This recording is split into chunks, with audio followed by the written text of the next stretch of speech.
제이랑 우리 함께 같은 목소리로 한번 읽어볼까요? 하겠습니다. 시작. 하나님의 본성에 대하여 우리 모두는 우리가 하나님이라고 부르는 단순하시고 영적인 한 존재가 계심을 마음으로 믿고 입으로 고백합니다. 그는 영원하시고 불가역적이며 보이지 아니하시고 변하지 아니하시며 무한하시고 전능하시며 온전히 지혜로우시고 의로우시며 선하시고 모든 선에 넘쳐 흐르는 원천이시라는 것도 마음으로 믿고 입으로 고백합니다. 이 부분에 있어서 우리가 이제 앞에 2주에 걸쳐서 앞에 부분을 살펴봤습니다. 첫 번째 이제 하나님의 단순하시고 영적인 부분을 가지고 그리고 한 분이시다 하는 부분을 가지고 살펴봤었고요. 지난주에는 영원하시고 불가역적이시며 보이지 아니하시고 변하지 아니하시며 무한하시다 이 부분을 살펴봤습니다. 이 부분을 비공유적 속성이다 이렇게 했었죠. 기억나십니까? 그러니까 이 비공유적이라는 말은 우리가 알 수 있는 한계를 깨트려서 그 넘어서 초월한 부분을 생각할 때 비공유적이 되는 것이죠. 그러니까 우리의 한계가 하나님의 속성에 제한이 되지 않을 때, 그걸 넘어섰을 때가 비공유적 속성이고요. 오늘 살펴볼 뒷부분에 있는 내용은 이제 공유적 속성이라고 하는데요. 이 부분은 우리도 생각할 수 있는 것, 우리 안에도 있는 특성들. 그러면서 하나님이 그것들을 더 충만하게 가지신 부분들. 그러니까 초월이 아니고 우리와 같이 있는 것이죠. 우리와 관계 속에서 나타내시는 것들. 이러한 것들을 우리가 공유적 속성이다 이렇게 얘기합니다. 그러니까 이제 이 말을 오해하면 안 되는 것이요. 우리와 공유를 하니까 마치 하나님은 우리와 비슷하다. 이렇게 생각하는 것이 가장 위험한 생각이에요. 예, 우리도 지혜롭다. 나도 사랑을 베풀 줄 안다. 그리고 하나님도 사랑이시다. 하나님도 거룩하시다. 나도 거룩해. 그러면은 나와 하나님이 서로 이렇게 비등비등하네. 이렇게 생각하는 것이 가장 이제 문제가 되는 거고요. 이걸 이제 지나치게 되면 내 지혜와 지식을 가지고 내 이성을 가지고 판단하는 것들이 하나님의 판단과 맞설 수 있다. 왜냐면은 나도 그런 속성이 있고 하나님도 그런 속성이 있는데 나도 내 속성을 막 키우면은 그렇게 되지 않을까. 사람이 하나님이 되려는 생각이 있는 그런 부분으로 나가게 됩니다. 이 공유적 속성을 생각하실 때는 그분을 항상 우리가 어디에서 멈춰야 되는가 하는 부분을 먼저 잘 생각을 하셔야 돼요. 우리가 아까 읽었던 고린도전서 2장에 있는 부분도 우리는 다 할 수 없다는 것을 먼저 하고 있죠. 그걸 가지고 그 한계 내에서 살펴볼 것입니다. 전능하시다 하는 부분부터 볼 수 있고요. 그 다음에 온전히 지혜로우시다, 의로우시다. 우리 많이 쓰는 말이죠. 우리한테도 해당되는 말입니다. 그리고 선하시다. 또 모든 선에 넘쳐흐르는 원천이시다. 이렇게까지 되어 있습니다. 전능하시다는 부분은 지난주에 잠깐 했던 것 같아서 이 부분은 조금 잠깐 지나가고요. 일단 하나님은 하나님이시고 사람은 사람이다. 아무리 하나님이 우리와 관계를 맺으시기 위해서 하나님의 속성들을 우리에게 부여해 주셨다 하더라도 하나님은 하나님이시고 우리는 우리다. 인간은 아주 작은 부분만, 하나님의 속성 중에서 아주 작은 일부분만을 허락받은 것이고 하나님은 모든 것에 대해서 다 가득하시다. 그래서 하나님에 대해서 쓸 때는 공의적 속성에서는 온전히라는 말, 하나님은 온전한 사랑이시다. 하나님은 온전히 지혜로우시다. 하는 표현들을 자꾸 써야 되는 겁니다. 온전하다, 그 다음에 완전하다, 그 다음에 모든 것, 그 다음에 근본, 원천, 이런 말들을 구별해서 꼭 붙이는 이유가 사람과 구별하기 위해서 그렇죠. 그래서 가급적 우리도 하나님은 사랑이시다 할 때 앞에 부분에 하나님은 온전한 사랑이시다 이렇게 붙이는 것이 훨씬 좋은 표현이 됩니다. 사람도 거룩해야 돼요. 우리도 거룩한 존재로서 하나님이 선언하셨고 거룩함을 위해서 늘 노력을 합니다. 그렇지만 우리의 거룩은 항상 하나님에 비하면 부족하죠. 우리는 흠 있는 거룩이고요. 하나님은 온전히 거룩하신 분이다. 이렇게 표현을 하면 가장 좋겠습니다. 지혜로우시다는 부분을 먼저 살펴볼게요. 하나님께서는 온전히 지혜로우시다 하는 말은 하나님께 어리석은 부분, 하나님께 미련한 부분은 하나도 없다. 이렇게 바꿔서 말할 수 있습니다. 고린도서 1장 25절에 하나님의 미련한 것이 사람보다 지혜가 있다. 그러니까 사람이 최고로 내세우는 지혜도 하나님의 미련함에 미치지 못한다. 그러니까 잘못 생각하면 하나님도 미련하신 부분이 있구나. 이렇게 생각하면 안 되는 거예요. 사람과 대조하기 위해서 하나님의 그 지혜로우심을 극대로 표현하기 위해서 하나님의 가장 미련하다고 생각할 만한 부분이 혹시라도 있을지 몰라도 그런 부분은 사람의 지혜가 온전히 비유될 수 있는 부분이 전혀 아니다 하는 부분을 가지고 있습니다. 이 지혜로우시다는 이 단어가 다른 번역으로 쓰게 되게 되면 지식이 있으시다 하는 말과도 같아요. 그래서 하나님은 모든 지식을 가지고 계시다. 그리고 그것을 다른 말로 또 하나님은 온전히 지혜로우시다. 그래서 신앙 고백서마다 이 지혜라는 말을 쓰기도 하고 지식이라는 말을 쓰게 되면 지식이라는 말을 쓰게 되면 전지하시다 이런 말을 쓰잖아요. 그런데 지금 우리 신앙 고백서는 이제 전지하시다는 말을 쓰지 않고 그것보다 조금 더 표현이 더 좋다고 생각되는 지혜로우시다, 온전히 지혜로우시다 이 말을 썼던 것입니다. 나중에 혹시 다른 신앙 고백을 보실 때 전지하시다 하는 말을 보게 되면 이게 그거 연관된 말이구나 이렇게 생각하시면 될 것 같아요. 그 다음에 이제 불가해성이 우리 지난주에 살펴봤는데요. 사람으로서는 도저히 하나님을 다 이해할 수 없다. 그래서 사람들이 다 이해할 수 없지만 하나님은 온전히 그 모든 것들을 알고 계시고 그 모든 것에 가장 필요한 것들을 결정하신다는 부분에서 온전히 지혜로우십니다. 지난주에 욥기 잠깐 했었는데요. 욥기가 하나님은 오르시다, 하나님은 언제나 오르시다 하는 부분, 이걸 우리가 신정론이라고 얘기하죠. 하나님은 언제나 오르시다 하는 부분을 큰 주제로 다루고 있는데 이 하나님이 오르시다라는 것을 어떻게 밝히고 있냐면은 욥의 친구들, 욥이 당한 고난 속에서 이유를 찾을 수 없잖아요. 도저히 이유를 찾을 수 없어서 욥이 한탄하고 낙심하고 있을 때 친구들이 와서 위로를 한다 하면서, 물론 그 사람들이 욥을 공감하지 못한 건 아닙니다. 욥을 충분히 공감하면서도 그래서 오랜 시간을 기다려주잖아요. 기다려줘도 도무지 개선되는 부분이 생기지 않으니까 하나님의 말씀을 빌어서 하나님은 이런 분이신데 네가 하나님 앞에서 의롭지 못한 부분이 있었을 것이다. 너의 지식은, 너의 지혜는 한계가 있는 거다. 너의 지혜를 떠나서 그 넘어서 하나님이 판단하신 거에 네가 걸려있다. 이런 식으로 이야기를 하니까 욥이 그렇지 않다. 나는 정말 하나님 앞에서 흠잡을 수 없이 살았다. 너희들이 지금 이야기하는 것은 사실은 하나님을 너희들이 다 알지 못하는 거다. 그래서 서로 너는 하나님을 잘 다 알지 못해 하고 서로가 서로를 이야기를 하는 겁니다. 자기들은 하나님에 대한 지식이 충만하다고 생각하죠. 이렇게 서로 그 논쟁을 지어가다가 하나님이 답을 내주시잖아요. 그게 욥기 38장에 나옵니다. 제가 1절부터 읽어드릴게요. 때 여호와께서 폭풍 가운데서 욥에게 말씀하여 가라사대 무지한 말로 이치를 어둡게 하는 자가 누구냐. 욥에게 하시는 말씀입니다. 우린 욥이 되게 의인이고 하나님 앞에 그래도 다른 친구들보다 낫다고 생각을 하는데 하나님이 욥에게 무지한 말로 이치를 어둡게 하고 있구나. 이렇게 말씀하신 거예요. 너는 대장부처럼 허리를 묶고 내가 네게 묻는 것을 대답할지니라. 내가 땅에 기초를 놓을 때 내가 어디 있었느냐? 내가 깨달아 알았거든 말할지어다. 네가 알고 있는 지식이 어디까지냐?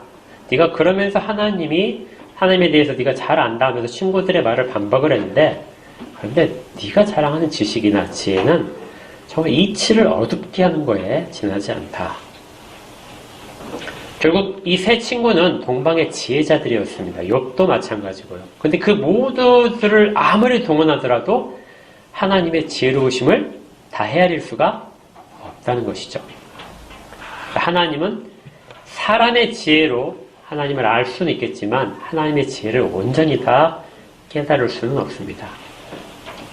개인적인 인생도 그렇고요. 우리 닥친 일들도 그렇게 다 알 수 없고, 이 역사 속에 진행하는 일들도 마찬가지입니다. 역사의 순간순간마다 하나님 어떻게 저렇게 불의한 일들, 공의롭지 못한 일들을 허락하십니까? 하고 하나님께 막 항의할 수 있는 일들이 굉장히 많아요. 그런데 그때마다 우리가 꼭 기억해야 할 것은 우리가 아는 것으로는 다 알지 못하는 하나님의 계획과 지혜 속에서 이 세상의 일들이 일어나고 있다는 것을 고백해야 됩니다. 하나님의 지혜는 온전하시기 때문에 그렇죠.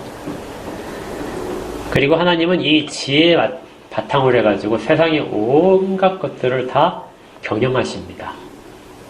다 가장 훌륭한 것들, 가장 하나님이 보시기에 좋은 것들로, 선한 것들로 그들을 이끄시고 계신다는 것도 역시 믿어야 됩니다. 이걸 우리가 로마서 8장에서 하나님을 사랑하는 자 곧 그의 뜻대로 부르심을 입은 자들에게는 모든 것이 합력하여 선을 이루느니라. 다 알지 못해도, 우리가 다 눈으로 보지 못해도 하나님께서 선하게 이루시기 위해서 협력시키는 것들이, 모든 것들이 다 포함돼서 가장 좋은 결과로 하나님이 이끄신다. 우리가 볼 때는 가장 지혜롭지 못한 일일 수도 있는데 그것이 하나님의 지혜 가운데 있는 것들이 있다는 것입니다. 하나님이 지혜로우시다 하는 부분은 하나님께 우리의 모든 것들을 의지할 수 있는 근거가 됩니다. 나보다는 하나님의 판단이 더 옳으시다.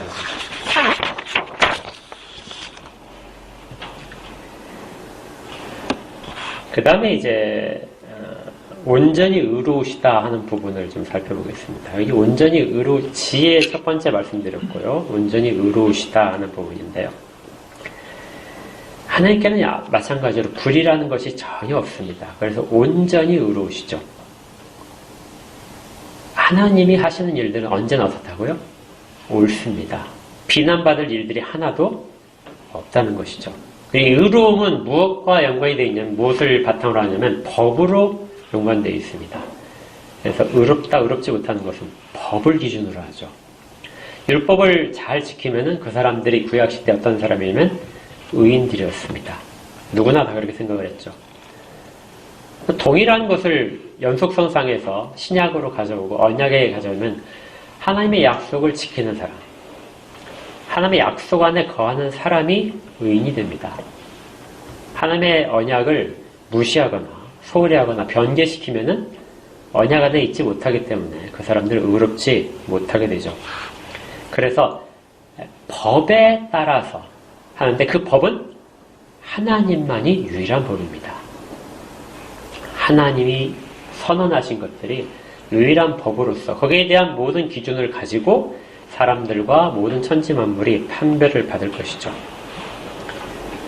그래서 의로움이라고 하는 것은 이 세상에서의 의인들은 세상의 법에 따라서 판단을 되고 세상 사람들의 가치관이나 윤리관의 기준에서 의로움을 이야기할 수 있겠지만 성경에서 의로움을 찾는다 그러면 하나님의 법, 하나님의 법을 꼭 기준으로 한다. 근데 그 법이 스스로 법이 되시는 분이 하나님이시다. 그래서 그 법을 하나님이 지키시는 부분에 있어서 하나님은 공의로우시다 하는 부분이 함께 나오는 겁니다. 그러니까 하나님을 떠난 기준은 전혀 없게 돼요. 그 다음에 이제 온전히 선하시다 하는 부분이 있는데요. 하나님은 절대적으로 선하십니다. 예수님께서도 말씀하실 때 마가복음에서 네가 어찌하여 나를 선하다 일컫느냐, 사람들이 찾아와서 예수님께 이야기하기를 선한 선생님이여 하고 불렀어요. 선한 쌤이여 하고 불렀는데 주님께서 말씀하시기를 네가 어찌하여 나를 선하다 하느냐 이렇게 답변하시면서 하나님 한 분 외에는 선한 이가 없다. 그러니까 하나님의 속성 가운데 뭐예요? 온전히 선한 것. 이 온 세계 속에서 오로지 하나님만이 선하시다. 이렇게 표현을 한 것이죠. 그렇다면 우리 주님은 선하지 않으신가요? 하나님과 같으시잖아요. 하나님이시잖아요. 그러니까 주님도 어때요? 선하시다. 이렇게 하는 겁니다. 그래서 주님은 이 이야기는 주님이 선하지 않다, 하나님과 나는 다른 존재다 하는 것을 이야기하는 것이 아니라 하나님만이 선하신데 내가 그 선한 존재다. 그래서 선하신 선생님이여 부를 것이 아니라 선하신 분이시여 이렇게 부르든지 이렇게 해야 옳은 그런 거에 대한 말씀이기도 합니다. 주님을 부를 때는 선한 선생님 정도가 아니라 세상의 기준으로 봤을 때 선한 선생님이 아니라 정말 선의 근원이신 그분이라고 고백을 해야 되는 것이죠. 또 여기에서 선하심으로부터 나오는 것이 자비하심입니다. 그리고 사랑이 많으시고 우리를 긍휼히 여기시고 그다음에 오래 참으시고 또 은혜로우신 것 이런 것들은 모두가 다 이 하나님의 선하심에 기반을 하고 있습니다. 그래서 우리는 살면서 이 하나님의 선하심을 우리가 계속해서 맛볼 수 있어요. 왜냐하면 이것이 우리 가운데 공유적 속성으로서 하나님이 가시고 계신 우리 가운데서 주시기 때문에 그렇죠. 이 공유적 속성을 우리가 살펴보는 이유는 우리 가운데 주어졌다는 것을 받아들이기 위해서 그렇습니다. 이건 우리가 받고 안 받고의 차이가 아니에요. 하나님이 사람을 처음 만드실 때부터 부여하신 속성이에요. 하나님과 사람은 정말 하늘과 땅이 먼 것처럼 이렇게 어떤 교류할 수 있는 부분이 전혀 없어요. 유일한 창조자이자 신이신 하나님과 사람이 어떻게 교류를 하겠습니까? 교류할 방법이 없잖아요. 그래서 교류를 위해서는 중간에 공통적으로 만날 수 있는 부분이 반드시 필요합니다. 그 만나는 부분이 바로 하나님이 인간을 처음 만드실 때부터 사람 가운데 부여하신 이런 속성들을 하나님이 가지고 계신 속성들을 사람에게 부여하셨기 때문에 그걸 가지고 우리가 하나님을 살펴보니까 우리 가운데 이런 속성들이 있는데 사랑도 있고 거룩함도 있고 어떤 것들이 다 있는데 그런 것들이 하나님이 주신 것이구나 하고 고백할 때 공의적 속성이 되는 것이고요. 우리가 가진 것과는 비교가 안 된다 이렇게 말할 때 온전히 하신다 이렇게 표현을 써야 된다는 것입니다. 그래서 이 공의적 속성은 꼭 기억하십시오. 하나님 우리와 관계를 맺기 위해서 허락하신 것이고 그걸 세상 가운데서 사용할 수 있도록 허용하신 것입니다. 그러면 이제 이런 부분에서 우리가 자연스럽게 되는 것이 하나님 우리를 언제 그걸 허용하셨을까요? 사람을 처음 창조하실 때죠. 사람을 처음 창조하실 때 하나님께서 사람 가운데 부여하신 것들. 하나님이 우리 창세기에서 보니까 하나님이 사람을 처음에 어떻게 지으시죠? 그렇죠. 하나님의 형상과 모양으로. 근데 형상과 모양을 구별돼서 다른 것이다 이렇게 말씀하는 분들도 있지만 우리 이제 개신교에서는 두 가지를 동일한 중복된 표현이라고 봅니다. 그러니까 하나님의 형상이라고 우리가 보통 이야기를 하는 것. 사람의 육체를 흙으로 만드시고 그 육체에다가 부어주시는 그러니까 사람의 육체를 만드셨을 때 이미 하나님의 형상을 담도록 하나님의 형상을 따라서 지으신 그 부분 그것을 우리가 공의적 속성이라고 보통 이해를 하는 것이 가장 옳습니다. 하나님의 형상을 입은 존재이기 때문에 우리에게 지혜가 있고 지식이 있고 거룩함과 의로움과 이런 것들이 존재하게 되는 것이죠. 그래서 사람이 타락하기 전에는 아담과 하와를 처음 지으셨을 때 사람은 의인이었을까요? 죄인이었을까요? 의인도 죄인도 아니었을까요? 네, 사람은 처음에 의인이었습니다. 예, 의인으로 창조하셨어요. 이것을 우리가 뭐라고 이름 붙이냐면요. 원시적인 의다. 이렇게 붙여요. 처음에 가졌던 의다. 아담은 의로운 사람이었어요. 하와도 그랬습니다. 죄를 짓기 전에 인간의 모습이 그랬다는 거예요. 그리고 죄를 지음으로써 우리가 보통 이야기할 때 하나님의 형상이 파괴가 됐죠. 하나님의 형상이 파괴됨으로써 사람은 하나님이 부여하신 속성들을 우리가 다 발휘할 수 없게 됩니다. 거룩함이 있을까요? 없어요. 의로움이 있을까요? 없습니다. 그래서 우리 사람은 전적으로 부패했다. 하나님의 형상이 파괴됨으로써 남아있는 모든 부분에서 다 오염된 그렇게 이루어진 것이 됩니다. 그래서 그 거룩이라는 단어가 처음에는 하나님 구별하시고 세우시고 하는 부분에 있어서 사람에게 허용됐지만 그 위에 타락 이후로는 거룩이라는 단어가 우리한테 전혀 어울리지 않는 말이 되어버린 것입니다. 그런데 여전히 하나님은 어떠세요? 거룩하세요. 거룩하지 않은 존재가 거룩하신 분과 가까이 할 수가 없습니다. 처음에 아담은 하나님과 자유롭게 교제를 할 수 있었죠. 하나님이 주신 사명을 잘 감당할 수 있습니다. 얼마나 지혜가 풍부했는지 모든 것들을 지킬 수 있었고요.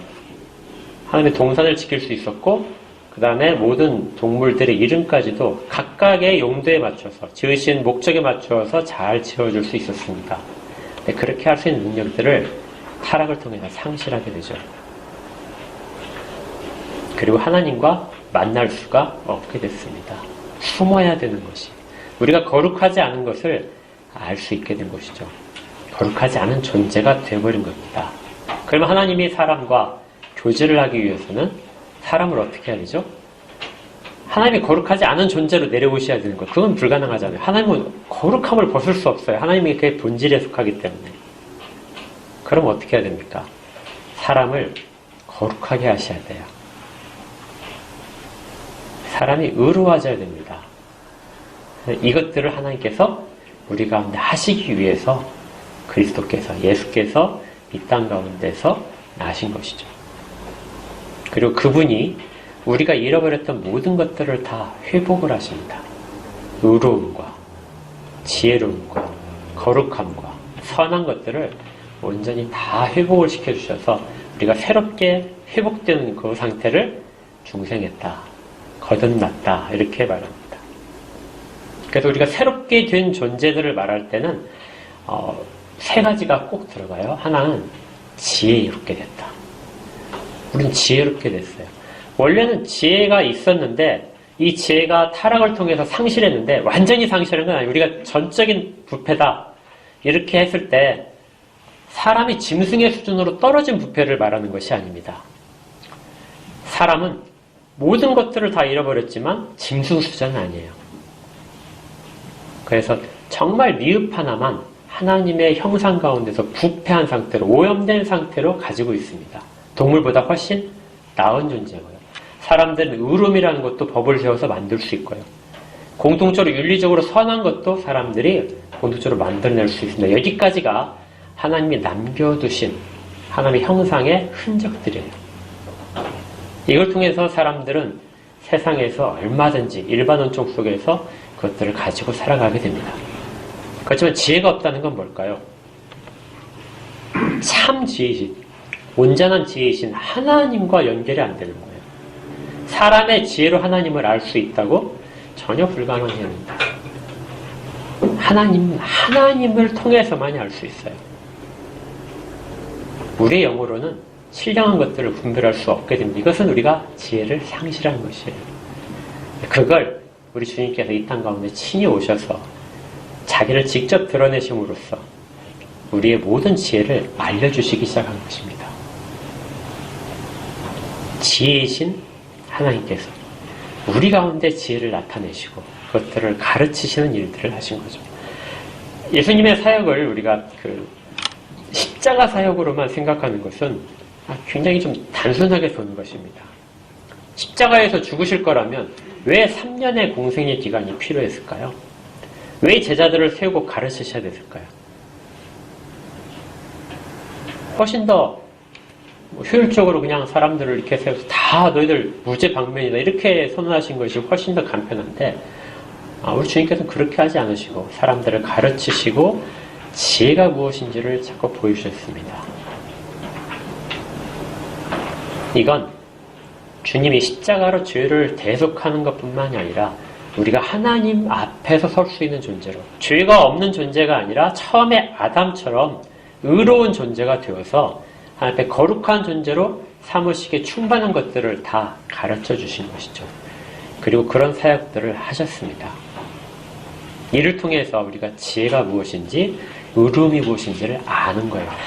전혀 모르는 상태에서 죄가 씻겨졌기 때문에 자연스럽게 우리가 의인으로 가는 것이 절대로 아닙니다.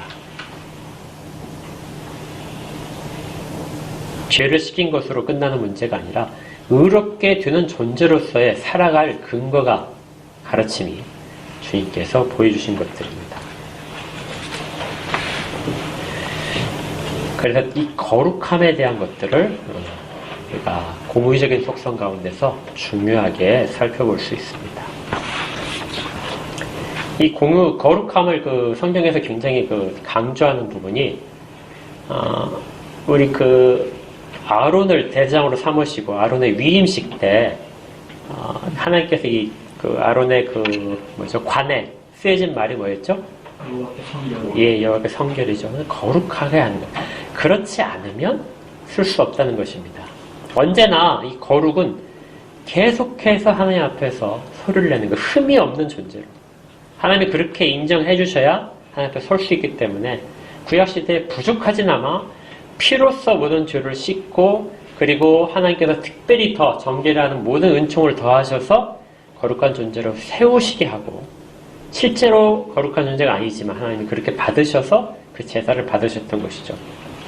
나중에 천국에서도 우리가 하나님 앞에서 찬양을 할 때 거룩을 할 것입니다. 여러분 잘 아시죠? 계시록에 보면은 계시록의 4장에서 천상의 네 생물이 계속해서 쉬지 않고 밤낮으로 찬양을 하는데요. 그때 뭐냐면 거룩하다, 거룩하다, 거룩하다. 3번이나 반복을 하고 있잖아요. 이건 삼위일체에 대한 숭령이 아니고, 이것은 하나님이 거룩하시다는 것에 대한 3번의 완벽한 표현입니다.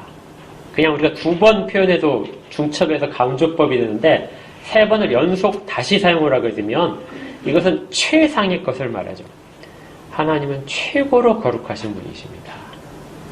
우리 입으로 찬양 담을 때 하나님은 그런 분으로 그렇게 말을 한다는 겁니다. 이제 신앙고백서, 벨직 신앙고백서는 기록되어 있지 않지만 다른 이제 고백서들 가운데는 하나님은 온전히 자유로우시다 하는 부분이 들어있어요. 이 벨직 신앙고백서 가장 초기에 했기 때문에 몇 가지 빠진 부분들이 조금씩 있는데, 하나님은 자유로우시다. 그래서 우리가 생각했을 때는 우리의 어떤 행동이 하나님을 변화시키고 감동시키고 그렇게 하나님의 결정을 바꿀 수도 있다, 이렇게 생각하는 부분이 있는데요. 그런 부분들을 원칙적으로 차단시켜줍니다. 하나님은 자유로우시다. 모든 일들을 어떻게 누가 결정합니까? 하나님이 결정하세요. 우리가 간절히 빌면, 아니면 교회가 간절히 바라면, 아니면 한국교회가 모여가지고 간절히 막 하나님 앞에 구하면은 하나님이 조금의 뜻을 조금 바꾸실까? 이런 것은 없어요. 우리 것이 근거가 되어서, 어떤 원인이 되어서 하나님을 바꿀 수 없습니다. 신학적으로 좀 어렵겠지만 이제 하나님이 하시는 것들은 제1원인, 변하지 않는 원인이 되죠. 그 다음에 우리들이 하는 것은 제2원인입니다. 하나님은 제1원인이시지만 제2원인을 사용을 하시죠. 근데 거꾸로 이걸 반대로 사용하는 사람이 있어요. 우리들이 제1원인이 되고 하나님이 제2원인이 되어서 우리가 어떤 것들을 간절히 잘하고 선한 행동을 하게 되면 제1원인이 영향을 받아서 제2원인이 제1원인을 바꿀 수 있다. 그래서 하나님이 결정하신 것들을 우리가 바꿀 수 있다고 생각하는 사람들도 있습니다. 아니면 최소한 하나님을 도울 수 있다. 그러니까 하나님이 조금 부족하실 테니까 우리 거기에 협조를 조금 더 하는 것이 좋겠다. 이런 부분들도 역시 마찬가지로 하나님의 온전하심을 이해하지 못하는 것이죠. 또 다른 고백서에는 하나님은 온전하신 사랑이시다 하는 부분의 표현도 있습니다. 아까 선하심 속에 들어있는 사랑을 다른 고백서에서는 따로 끄집어내서 하나님을 선하시다 이렇게까지 말을 하는 것이죠. 결과적으로 이러한 모든 것들은 우리한테 있는 것들은 제한적인데, 이 제한적인 것들이 하나님이 부여하셨다는 것을 반드시 꼭 잊지 않아야 됩니다. 우리 가운데서 만들어낸 거 전혀 없어요. 애초에 사람을 처음 창조하실 때부터 부여하시고 그것들을 가지고 우리 이 땅 가운데서 하나님이 지으신 바대로, 뜻하신 바대로 살아가도록 되어 있는 존재. 이미 그렇게 예정되어 있는 존재로서 우리가 하나님이 주신 속성들을 사용을 하고 있는 겁니다. 그러니까 하나님의 공의적 속성은 우리에게 부여주신 속성이다 하는 것을 기억하면 좋아요. 그래서 아까 제가 처음에 이제 하나님의 형상을 말씀드렸는데, 인간의 타락으로 잃어버리고 완전히 훼손된 하나님의 형상이 회복되면 우리가 처음에 아담처럼, 죄를 짓기 전에 아담처럼 그렇게 하나님의 뜻대로 이 세상 가운데서 하나님의 뜻을 실현하면서 살아갈 수 있는 존재가 됩니다. 물론 그것은 어디에만 있어요? 하나님 뜻 가운데만 있어요. 우리 주 예수 그리스도 안에만 있습니다. 이 땅에 우리를 못 쓰게 되면 우리 자체에서는 그런 것이 전혀 없는 것처럼 보여요. 그래서 성경에서 반복적으로 너희는 어디 안에 있다고 하죠? 그리스도 예수 안에 있다는 표현을 쓰는 겁니다. 우리 주 예수 그리스도께서 이미 다 원래대로의 형상을 다 회복하시고 실제로 그 모습으로 오셔서 모든 것들을 다 이루어내셨기 때문에 그 안에 있으면 우리의 부족한 분, 실체, 우리의 인격은 그렇지 않다 할지라도 하나님 안에 있는 실체로서는 우리는 여전히 거룩하고 의롭고 지혜로운 자로 되어 있다는 것입니다. 그래서 이 부분이 이 공의적 속성을 공부하는 데 있어서 아주 중요해요. 고린도서 1장 30절에 이렇게 되어 있어요. 너희는 하나님으로부터 나서 그리스도 예수 안에 있고, 그리스도 예수 안에 있습니다. 예수는 하나님으로부터 나와서 우리에게 지혜와 의로움과 거룩함과 구원이 되셨다. 예수 그리스도께서, 우리 성자 하나님께서 우리에게 무엇이 되셨다고요? 지혜와 또 의로움과 거룩함과 구원함이 되셨다. 이 앞에 있는 단어들 다 어디에 있는 거죠? 공유적 속성에 있잖아요. 그러니까 공유적 속성을 우리에게 다 다시 회복시켜 주셨다, 이렇게 생각을 해야 됩니다. 그리고 또 바울 사도는 에베소 4장 24절에서 하나님을 따라 의와 진리의 거룩함으로 지으심을 받은 새 사람을 입으라. 그러니까 새 사람이 무엇을 따라서 돼요? 그들 가운데 의로움과 또 뭐죠? 진리와 거룩함이에요. 그래서 우리가 또 하나님의 형상 이렇게 얘기할 때는 꼭 들어가야 될 세 가지가 의로움, 그 다음에 진리는 이제 지혜나 지식으로도 바꿀 수 있어요. 그리고 거룩함. 이 세 가지가 하나님의 형상에 포함되어 있는 겁니다. 그것을 우리에게 입히신 거예요.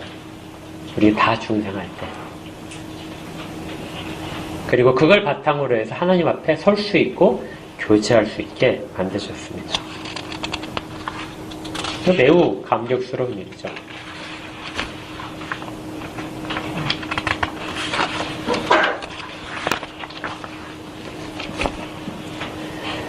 자, 이런 부분이 히브리서에서도 아주 잘 나타나는데요. 히브리서 제가 몇 구절을 한번 보겠습니다. 목적 자체예요. 예수님께서 어떻게 이루어져야 되는가. 히브리서 10장 10절에 이 뜻을 따라 예수 그리스도의 몸을 단번에 들이심으로 말미암아 우리가 거룩함을 얻었노라. 그리스도의 자기 몸을 들이심으로 말미암아 거룩함을 우리에게 주셨다, 이렇게 되고요. 12장 10절에서 그들은 잠시 자기의 뜻대로 우리를 징계하였거니와 오직 하나님은 우리의 유익을 위하여 그의 거룩하게 하시며 참여하게 하신다. 그러니까 거룩함은 하나님과의 교류 속에서 참여하는 꼭 중요한 조건이 된다는 것입니다. 13장 12절에서는 그러므로 예수도 자기 피로써 백성을 거룩하게 하시려고 성문 밖에서 고난을 받으셨다. 그리고 이제 이 거룩이 우리 가운데 구체적으로 적용이 되는 것이 있어요. 그럼 어떤 방식으로 적용이 됩니까? 우리의 형상이 어떤 식으로 회복이 됩니까? 할 때 그때 성령의 역사하심이 있는 거예요. 회복 자체를 우리 가운데 일으키시는 분이 성령님이시고 유효하게 보증해 주시는 분이 성령님이십니다. 그러니까 베드로 전사가 이 부분을 잘 밝히고 있는데요. 1장 2절에 곧 하나님 아버지의 미리 아심을 따라 성령이 거룩하게 하심으로, 그러니까 그리스도께서 이루어내신 거룩을 우리 가운데 적용시켜신 분이 성령님이십니다. 성령님이 우리 가운데 거하심으로써 우리는 이미 거룩한 자로 서는 것과 같아요. 하나님이 거룩하신데 부패한 인간성 속에 계시지 못하잖아요. 그래서 우리 가운데 거룩성 가운데 회복시키시고 함께 거하신다는 뜻입니다. 결국 우리가 볼 때 이 공의적 속성을 하나하나 살펴보고 우리 가운데 이루어진 일을 보게 되면 삼위일체 하나님의 이 땅에서의 섭리, 이 땅에서 하시는 역사와 연관이 되어 있다는 것을 깨닫게 됩니다. 처음부터 하나님이 원하시는 것은 거룩하고 지혜롭고 의롭고 그런 존재로서 우리를 지으셨고요. 창조될 때부터 그렇고 이걸 다시 회복시키기 위해서 예수 그리스도께서 그 모든 것들을 다 만들어내셨고 그걸 우리 가운데 어떻게 해요? 다시 입혀주시는 것들 성령님의 역사하심으로 그렇게 된다는 것입니다. 그래서 우리는 언제나 하나님이 거룩하시니 너희도 거룩하라 하는 이 명령대로 우리의 모든 것들을 그런 신분으로서 살아가게 되는 것이죠. 그러면 결과적으로 하나님이 오르신다는 것을 하나님이 오르시다. 하나님은 언제나 오르신 분이라는 것을 우리가 인정할 수밖에 없습니다. 이 과정 가운데 우리가 있기 때문에 갈등이 있고 또 일시적인 고통도 있을 수 있지만은 결과적으로 목적이 하나님을 지으신 목적에 바로 우리가 가고 있다는 것을 깨달을 수 있게 됩니다. 그래서 아까 욥기에서 말했던 그 하나님은 정말 오르시다. 우리 가운데 가장 옳은 일을 행하고 계시다 하는 부분에 있어서 인정을 할 수 있게 되는 것이죠. 자, 마찬가지로 이제 우리가 이 거룩하게 되고 하나님의 공유적인 속성을 가지고 있다면은 우리만 가지고 하나님과 교제 가운데서만 이것이 있는 것은 아닙니다. 이건 어떻게 되어 있죠? 하나님의 형상을 우리 가운데 주시고 그냥 하나님과 교제 가운데만 놔두셨나요? 주변에 있는 것들을 어떻게 해야 돼요? 다스리고 해야 됩니다. 지킬 것을 지키고 다스릴 걸 다스리고 하는 것이죠. 그런 부분을 이 하나님의 공유적 속성을 부여하신 우리 가운데 있는 우리가 갖고 있는 그 부분, 제한적이지만 갖고 있는 그 부분을 가지고 이 땅 가운데 사명을 감당해야 됩니다. 그래야만 우리는 하나님이 우리를 회복시키셨다 하는 것들을 세상에 드러낼 수가 있어요.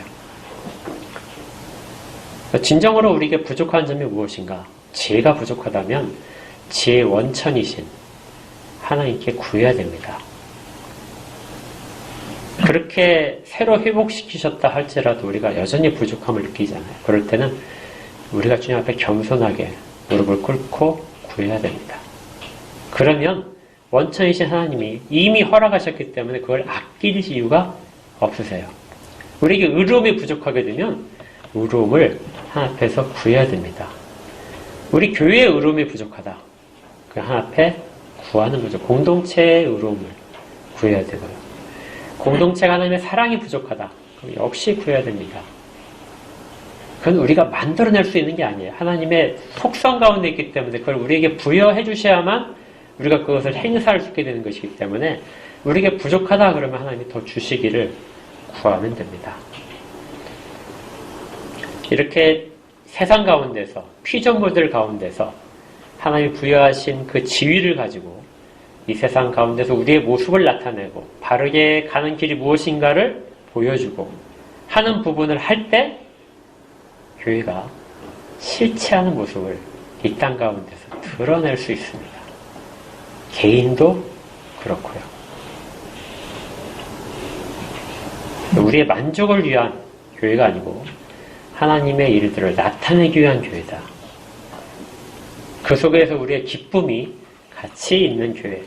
이런 것이 우리가 이제 하나님의 속성을 배우면서 우리 교회와 관련되고 우리 개인과 관련해서 우리가 받을 수 있는 유익입니다.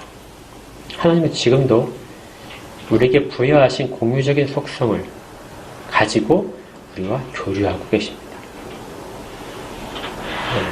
이 부분을 잘 기억하시면은 하나님이 얼마나 우리를 사랑하시는지 아끼시는지를 알 수가 있겠죠. 기도하겠습니다.